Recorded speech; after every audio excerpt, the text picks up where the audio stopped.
Hello, I'm Katie, and this is The Average Adventurer. Today we're talking about my experience getting back into cycling and fulfilling a childhood dream. When I was a kid, more than 30 years ago, I loved riding my bike. I rode it from the time I got home until the sun went down, almost every day. Around between 10 and 12, I don't recall exactly, I learned about the STP, the Seattle to Portland bicycle ride. 200 miles, little more actually. And I knew for most people it was a 2-day ride, but some people did it in 1 day. And I wanted to do it. I wanted to do it in 1 day. We didn't have the internet that we have today, so finding out information about it wasn't easy or practical. Bicycle shops weren't taking this 10 or 12-year-old kid seriously when he would say, I want to ride the STP. It was just something that I knew about, I wanted to do. Unfortunately, we started moving a little bit from a place where it was, we lived on a paved street, plenty of places to ride from there, to out where we had a 1/4 of a mile gravel driveway and then a 1/4 of a mile gravel road, and then just a couple of miles before it was a 50-mile-an-hour highway with no shoulders. And at 15 years old, that was a huge change, and a lot of effort just to get a bicycle ride in. And then I broke my ankle playing soccer.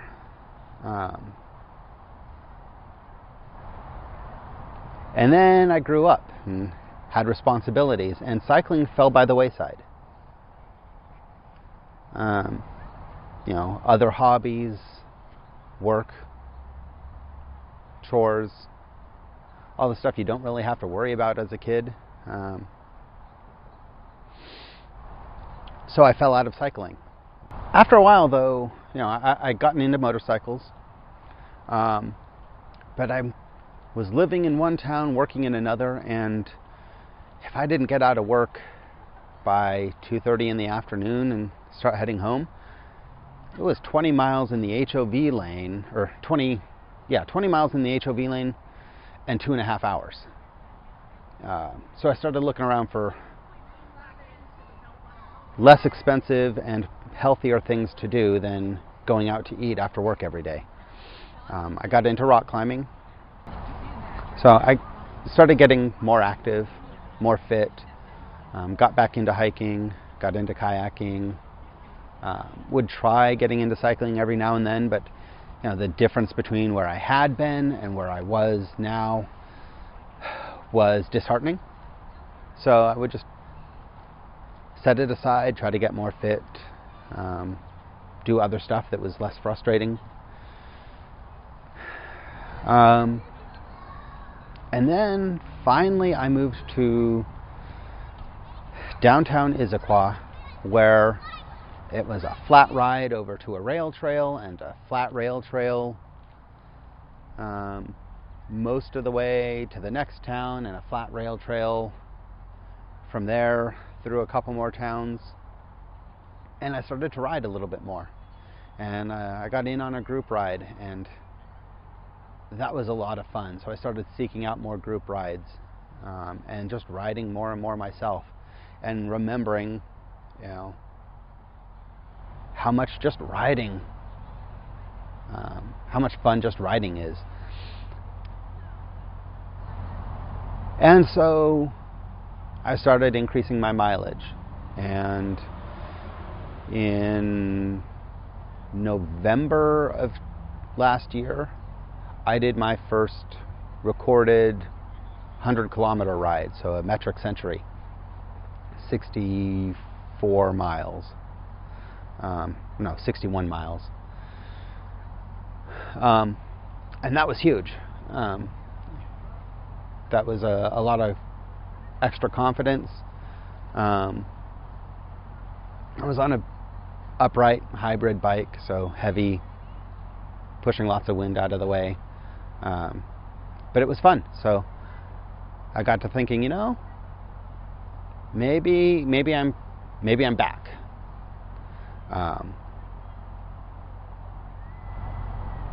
And realized, what? I can do the STP. Now at this point I was thinking, I'll do a 2-day, right? Like, I'm clearly not the most fit person around. I've been out of this for 25 years.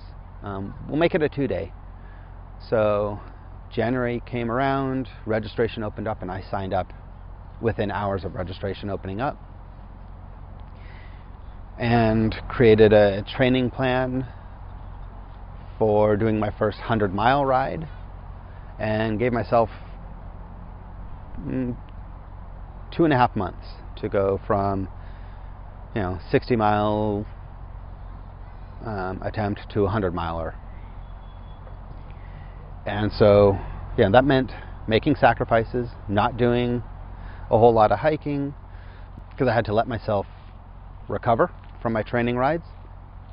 I had to prioritize where I was putting in my time and effort. But that 100-mile ride went really well. It took longer than I'd hoped, about an hour more. But I had also gotten lost. I also didn't have a plan going out. I just hit the road and made up my mind as I went. And I wound up having a lot more climbing in that ride than I really wanted. And all of that climbing was at the end of the ride. But it was good, and I felt good. So at that point, I just decided, you know what? I still have 4 months to train. I'm doing a 1-day ride. I'm doing a 1-day STP. So I kept joining group rides, looking for other people to ride with, so that we could support each other, so that we could take turns in the front and go faster, putting out more effort for a shorter period of time, and then drafting one another. And ran into, on one ride there was somebody else very vocally looking for teammates, as it were, for a 1-day STP, and walked over and said, "Hey, me too. Put my phone number on that list." So we tried training together, the half dozen of us. Mostly it was 1 or 2 of us at a time training together. We did get a couple of rides in as a group to try to work on just group form, riding a pace line, communicating, being comfortable with one another.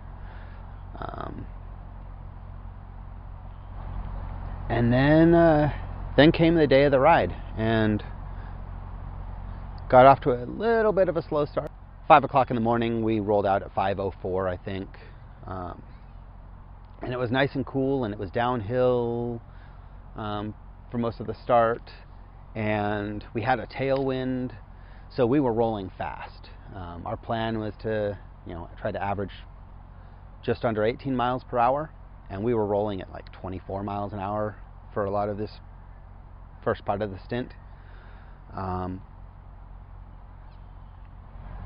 And making very little effort to do it because of the pretty strong tailwind, and again, cruising mostly downhill from the start. Our plan heading in was to make 3, maybe 4 stops. We were going to absolutely skip the first main stop. We were going to go about 45 miles before we stopped. And then we were going to take the lunch stop, and 1 or 2 other stops. That was the plan. Unfortunately, there was maybe some communication errors, and we wound up pulling into that very first stop after just 20 miles. And a couple of members of the team took a little longer than we'd planned, because it was supposed to be a 10-minute stop, and we took like 15. But we were rolling fast, so we figured that was okay. And then after that, we were riding through Brenton, Kent area, and hopping over some railroad tracks. My left foot popped off the pedal and I landed hard on my groin. That was massively uncomfortable, just, right away, landing on the sensitive bits. But a couple of minutes of riding and I was okay again.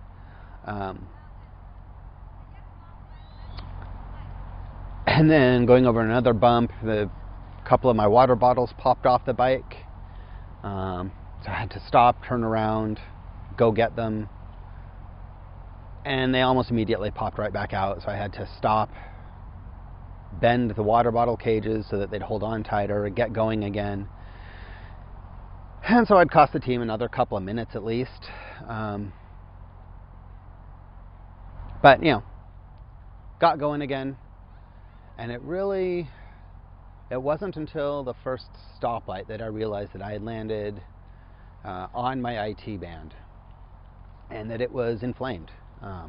Trying to pull through the bottom of the pedal stroke was very uncomfortable. I basically did not have the extra power necessary to really climb hard, to really push hard away from stops and whatnot. It was fine for just rolling along and gentle climbs.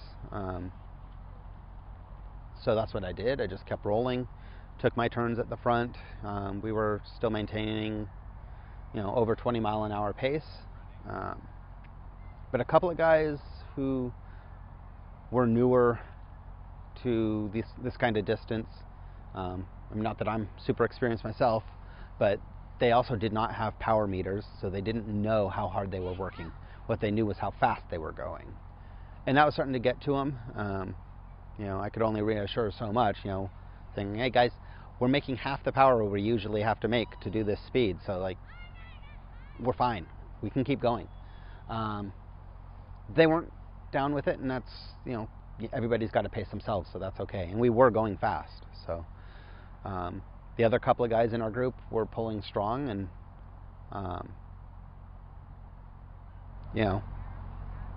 it was mostly a good ride. Was super concerned about the one major climb in the ride, and just going in, I know climbing is not my strong point. I'm a little heavy right now and haven't been doing a lot of climbing, so was concerned. I knew I'd get dropped, but the plan was I would catch back up on the other side of the climb. Got down in the lowest gear, just spun away. I couldn't get up and out of the saddle because of that earlier incident landing on my groin in the IT band. But made it to the top, and I was only about 30 seconds behind the rest of the team. So we got rolling again right away. Unfortunately, we wound up taking almost every stop, and taking longer at each stop than we had planned. Our next major stop,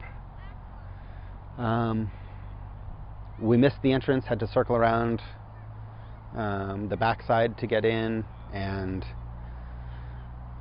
there were lines for water, there were lines for snacks, there was a long and growing line for the porta potties, and it wasn't until we'd already been stopped for 20 minutes that a couple of people decided they needed to use the restroom. So that turned it into a half-hour stop, I think. And so we were starting to lose time at this point.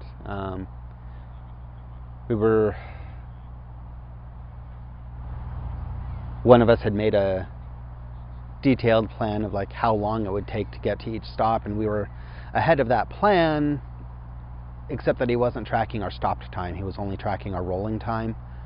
And he didn't have a schedule. It was, here's how long we have to do each section. So the situation was kind of hidden from us a little bit, but we were still rolling pretty good, so it wasn't a big issue. Somewhere around this time, we wound up having one of the 2-day riders join our pack, and he actually led our group of 5 or 6 people for 40 miles at over 20 miles an hour, and all of us would exchange glances. I'm like, if he wants to keep leading, we'll let him lead. We've got 100 miles after he's done. So about 30 miles into that, he had a flat tire, and he'd already given us a tow. So we all stopped and helped change his inner tube and get him going again. But that, it was more time that we lost. And then we got into Centralia, the 100-mile mark. So we had planned on not taking the Centralia stop. About 8 miles further on in Chehalis, lunch was being provided. So that was our plan. When we got to Centralia, people kind of broke up, and some to the restroom, some to go find food. But we got rolling again, but it was more time lost. And when we got to Chehalis, it turned out we probably should have bought food in Centralia. There were more options there, because that's where the 2-day riders were stopping for the day, was Centralia. So there was a food court there. In Chehalis, the lines for the restrooms were long, and one of our riders, who was dealing with a bum knee, was also starting to struggle emotionally, had to contact family and just get a pep talk, which absolutely the right thing to do. Get the help you can so you can keep riding. But he was struggling. It took a lot longer at lunch than we planned. We had a quick talk, and everybody was ready to roll out. So 3 of our guys hit the road, and the one buddy realized, you know what, I need to take some more ibuprofen. So the 2 of us took a little longer to get going, and he had a sore knee, so I took the lead, gave him a draft to catch up with our team. And this is something that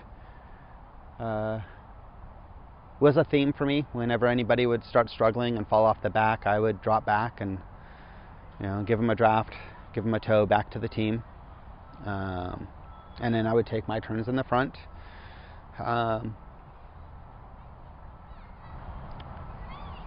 We wound up on the hottest part of the course, on the hottest part of the day, and heat is my kryptonite. I started struggling. We came across a little tent that was selling water and Powerade and whatnot, fundraising for their charity, and I just pulled over in the shade. I needed a break. So the other guys stopped as well, and it became clear to me that I just needed to get rolling again. So I just let the rest of the team know, you guys take as long as you need. You'll catch up with me because I'm not going to go fast right now. I just need to get rolling. So that's what happened. I rolled on, got to some really easy climbing and started cramping. And it was bad enough, I came to a stop and I couldn't even get off the bike because I couldn't pick my leg up to get over the saddle. Several people rode by. One finally stopped and just held the bike while I got off. Told me to wait for an outrider. That's these people who, instead of riding the whole course, they just ride back and forth giving people help. Super fantastic that those people do that. I recovered within a couple of minutes. I just needed to stretch for a moment and get rid of the cramps, and was able to start riding again. So that's what I did. The rest of the team caught up. 3 of the guys had a bus to catch, and we were starting to get later in the day, so they had to ride on. Unfortunately, the buddy with the bum knee thought I had ridden with them, so he rode on trying to catch up, and me being pretty beat, all I could do was watch the last of my teammates ride away from me. But that was okay. My plan when I first signed up was to do it solo. So that's what I did. I just put my head down and rode. And then, got to the settlement of Vader, and this is really the only part of the course where the support was less than I had anticipated. There was a water station, but it was supplied by two 55-gallon drums, and they were already running low when I got there, so it was a 20-minute wait to get water. I filled up 2 of my bottles. I would have liked to have, probably drank one of them, because I had run out of water. I'd run out of water about 20 miles before I got to Vader, or 10 miles anyway, before I got to Vader. Half an hour riding, at least, without water. I would have liked to have drank a bottle and then refilled it, but I didn't feel comfortable making everybody behind me wait through that and taking away what was a dwindling supply of water now. Drank some pickle juice, which was gross, but it did the job, got me some sodium, and got back on the road. Came up to a convenience store, got to a convenience store, and went inside, bought some candy, bought some Coke, bought some water, refilled my water bottles, started drinking that Coke, ate my candy, and I saw there's my buddy. And he's just trying to get back on the road, and we see each other, and he thought that I'd ridden away from him. I had watched him ride away from me, but we were, decided we were going to give it a go, ride a bit further. Dumped water over my head, what was left, that I couldn't fit in my water bottles, and hit the road. And he was still struggling, so I gave the aerodynamic draft, stayed in front, got to the bridge over the river to get into Oregon. He climbed away from me on that. Not a surprise, he's a stronger climber. Coming down the other side, I saw he had pulled off at a convenience store, car wash area, so I pulled in the same place. I just sat in the shade for a bit and talked because, again, his knee was bugging him, and he was starting to have doubts about whether or not he could make it. And as we rolled out, me taking the lead in the wind again, it just kept coming up. I don't know if we're going to make it, he says. So we came to another roadside, concessionaire selling water and whatnot to support their charity. And I pulled over, and he bought some Powerade, and we were getting ready to go, and I just said, dude, you got to be honest with me. If you don't think you can make it, I need to ride ahead, because I have my own ride. I have my own goal of finishing this by the cutoff for a 1-day. He says, I think I can make it. And I go, okay, well, here's the plan. When we've ridden together in training, you do just fine on my wheel when I'm putting out 150 to 180 watts. So that's what I'm going to do. But if you fall off, I'm going to keep riding because I have my own ride. And he was cool with that, so that's what we did. About 15 minutes later, I check behind me, and he's falling off, into the distance. And when he disappeared over the hill, I just kept going. Muttered a sorry, but I had my own ride. So I got to the very last support, official support stop. Pulled in, refilled my water bottles, made a quick run through the misting arch. They're spraying water to help the riders cool off. And as I'm heading back to my bike, I see my buddy pulling in. So I took a deep breath and just decided to, I'll give him another chance. We'll see how this works out. So he filled his bottles, took a run through the mist, had to use the restroom, and then we got going. I said, same rules. If you fall off, I have to keep going. And unfortunately, about 10 minutes in, he just couldn't keep up anymore. At that point, it was just,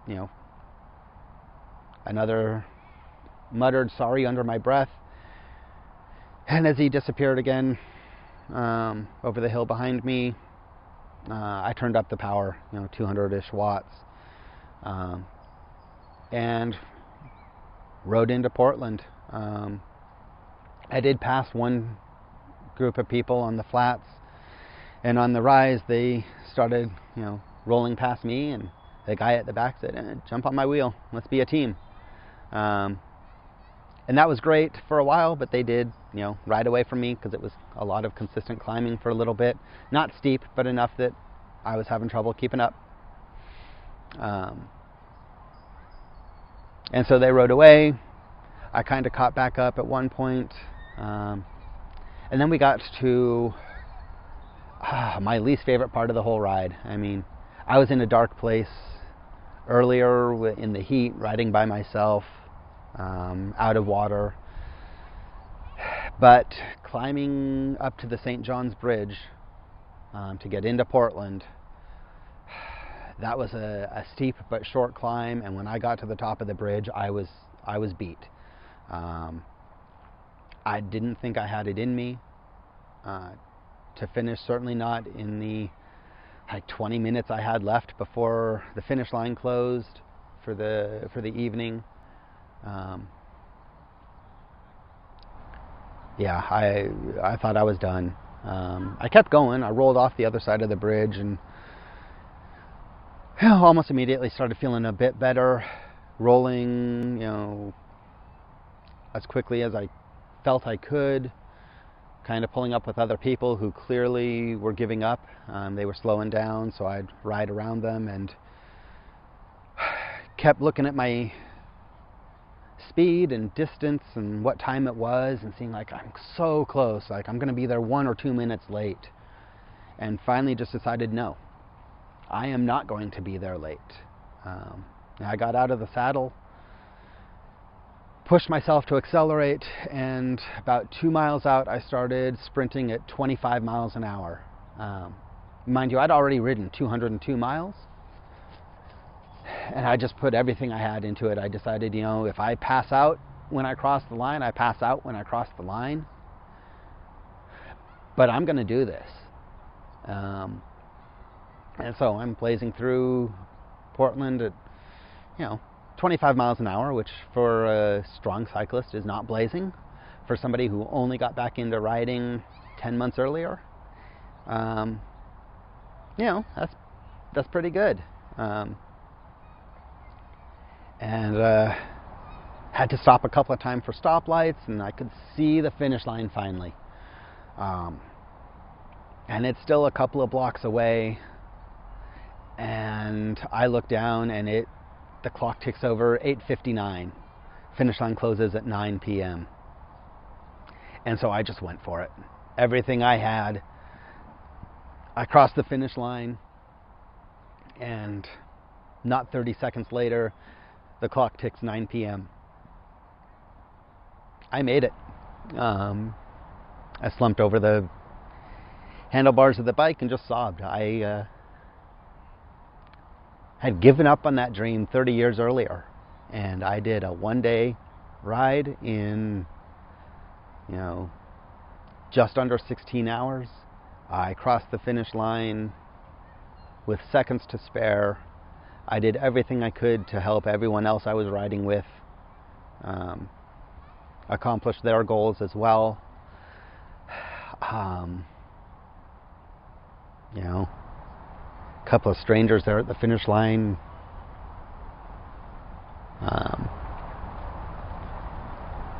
Gave some great words of encouragement. I don't remember exactly what they said, just having somebody there recognizing that it was an emotional experience was good.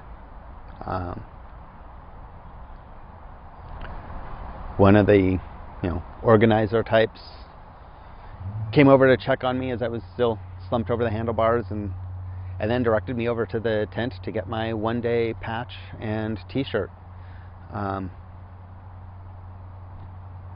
So I did that. Threw on my shirt to stay a little warm after that effort, and it getting cool as the sun had gone down, and went and found myself some dinner at the food court there at the finishing line. I think it was about 9:45 that I saw my buddy roll in. Unfortunately, it was a little too long, 45 minutes late to get a one-day official finisher, shirt and badge, but he did it. He did it in just under 17 hours. So total kudos. You did awesome, dude. Yeah. That was my experience getting back into cycling and fulfilling a childhood dream. And I'm going to use this. I'm going to use this to do charity rides and charity flights and charity paddles and whatever else I can. I want to make my adventures benefit other people. So coming up in the next few months, there'll be some big rides to support good causes. I'll also probably go do a cross-country ski race to support some children's charities. I've never cross-country skied, but I want to do all the cool stuff, so that'll be an adventure. Come and join me. There's an Average Adventurers meetup group. Link will be in the description, but come and join. Again, links in the description, and we'll see you next time.